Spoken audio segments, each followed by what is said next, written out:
सभी किसान भाइयों को मेरा प्यार भरा नमस्कार। किसान भाइयों, जैसे कि अपने हरे चारे की वैरायटी लगी हुई है, लगभग हैं कई सारी हैं, लेकिन जो मतलब अब प्रचलन में है जिसका बीज हम दे रहे हैं वो लगभग 3 वैरायटियां हैं।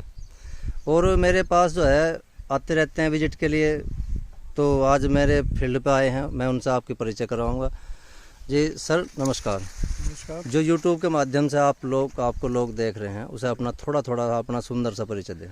जी, मेरा नाम अर्जुन सिंह, मैं प्रक्षेत्र प्रबंधक हाँ जी, राजकीय पशुधन एवं कृषि प्रक्षेत्र हस्तिनापुर मेरठ, जो पशुपालन विभाग की एक सरकारी संस्था है। जी सर।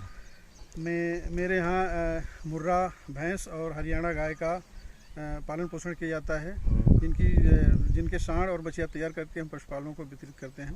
जी, मैं आज अशोका एग्रीकल्चर फार्म, जो कि यहाँ अकबरपुर गढ़ी डिस्ट्रिक्ट मेरठ में पड़ता है, मैं यहाँ पे आज आया हुआ हूँ देखने के लिए इनका जो फार्म है। यहाँ पे इनके फार्म पे कई प्रकार के हरे चारे की किस्में लगाई गई हैं, जिसमें मुख्य रूप से मक्का गन्ना क्रॉस है, बाजरा नेपियर क्रॉस है, क्या नाम है, ताइवान गोल्ड है, और एक वैरायटी स्मार्ट इंडोनेशियन ग्रास है। ये चारों मुझे बहुत ही प्रभावित करी हैं। बहुत अच्छा इनका ग्रोथ है, बहुत बढ़िया प्रोडक्शन इनका है।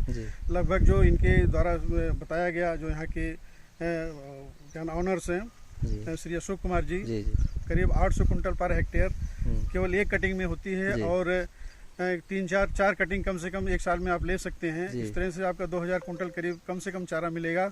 और आज की परिस्थितियों में बहुत बढ़िया हमारे विकल्प है कि हमारे यहाँ लैंड होल्डिंग भी बहुत कम है या कम होती जा रही है। ऐसी स्थिति में हम इस चारे को मेड़ों के किनारे, कोने पे, जो खेत के कोने होते हैं वहाँ भी लगा सकते हैं, या जो थोड़ी बहुत जहाँ पे सिंचाई के स्रोत हैं हमारे ट्यूबवेल के आसपास या हैंडपम्प के आसपास, या जो फालतू ज़मीनें पड़ी रहती हैं, आप उसमें लगा करके अपने पशुओं के लिए हरे चारे की प्रतिपूर्ति कर सकते हैं। हाँ जी, तो जैसे आपने देखा कि जैसे वैरायटी कोई आप आजकल जो है लोकल में, हमारे यहाँ लोकल भी है और भी पूरी इंडिया में से मेरे फ़ोन आते हैं, लेकिन सब समस्या बताते हैं कि यहाँ काटी खुजली होती है इन सब में। नहीं, जो मैंने आपके यहाँ वैरायटी देखी है, 3-4 वैरायटी देखी, इसमें कोई कांटे खुजली वाली वैरायटी नहीं है। पूरी सॉफ्टनेस है और चारा भी बहुत सॉफ्ट है और बायोमास भी इसका बहुत ज़्यादा है। जी जी। बाकी जो खुजली वाले बता रहे हैं उसमें दिक्कत तो होती है जी, लेकिन इसको मुझे लगता है कि पशु को खिलाने से भी पूरी तरह से उनके पोषक तत्वों की पूर्ति होगी।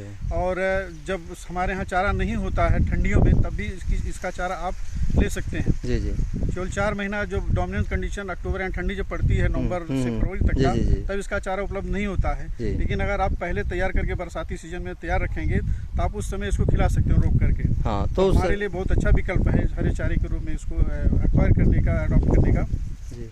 जैसे सरकार अब तक प्राथमिकता है, सरकार की प्राथमिकता बनती है भाई थोड़ा सा इस पर जागरूक हों। जो आवारा पशु घूम रहे भाई, इस चीज़ से ग्रीन फोडर जो होते हैं, इनसे इनका निवारण भी हो सकता है। बिल्कुल, देखिए जो पशु हम छोड़ दे रहे हैं निराश्रित पशुओं के रूप में, जो इधर उधर टहल रहे हैं और कई बार एक्सीडेंट का कारण भी बनते हैं। जी।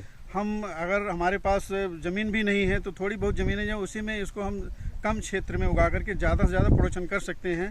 और जो आवारा के रूप में या निराश्रित के रूप में हम छोड़ देते हैं, उनके लिए भी एक बहुत बढ़िया विकल्प होगा। और वो हम फिर खोलेंगे नहीं, बाहर भी नहीं जाएंगे और लोगों को माने दिक्कत भी नहीं खड़ी करें, लोगों की समस्या भी नहीं पैदा करेंगे। जी, वैसे एक भी समस्या का निवारण होगा। जैसे और प्रजाति हम दानेदार लगाते हैं, 1 साल कटी हुई ख़त्म हो गया, लेकिन इससे क्या होगा, इससे हम जो कम से 8 से 7 साल, 6 साल, 5 साल, 20 साल तक मेरे पास वैरायटियाँ हैं, वो अगले साल में दिखाऊंगा।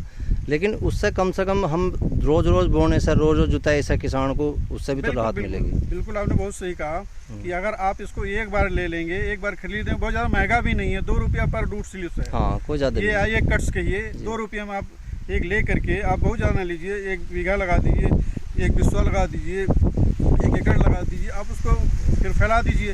अगले साल आप दूसरे को दे सकते हैं, खुद जो है बेच सकते हैं इसको। तो इतना तेज इसकी ग्रोथ है, इतनी तेज इसकी बढ़वार आप देख सकते हैं। मेरे अगल बगल भी ये मक्का गन्ना है, हाँ देख सकते हैं। और पत्ते की चौड़ाई डॉक्टर साहब, कितनी तेजी से इसकी ग्रोथ हो रही है, और कितना इसका बिगड़नेस है, कितना इसका बायोमास है। जी, और इसके पत्ते भी चौड़े होते हैं। तो वो 4 अंगड़ की लगभग पत्ते मैंने बताया था फील्ड में पहले भी, और लोगों को पता भी है कि 4 अंगड़ के पत्ते होते नहीं होते, वो आपको लगा के 4 अंगड़ के पत्ते हैं। अच्छा, सबसे बड़ी चीज़ कि इसमें कीड़े, आप कोई चारा बोएंगे, दूसरे चारे जो एनुअल होते हैं, 1 वर्षीय होते हैं या मौसमी होते हैं, उसमें कीड़े मकोड़ों की समस्या होती है। चाहे बरसीम कर लीजिए, आप चाहे दूसरी चीज़ें देख लीजिए। इसमें हमें लगता है कि कम से कम कीड़े मकोड़ों या रोगों की भी इस पर प्रभावित कम करते होंगे। नहीं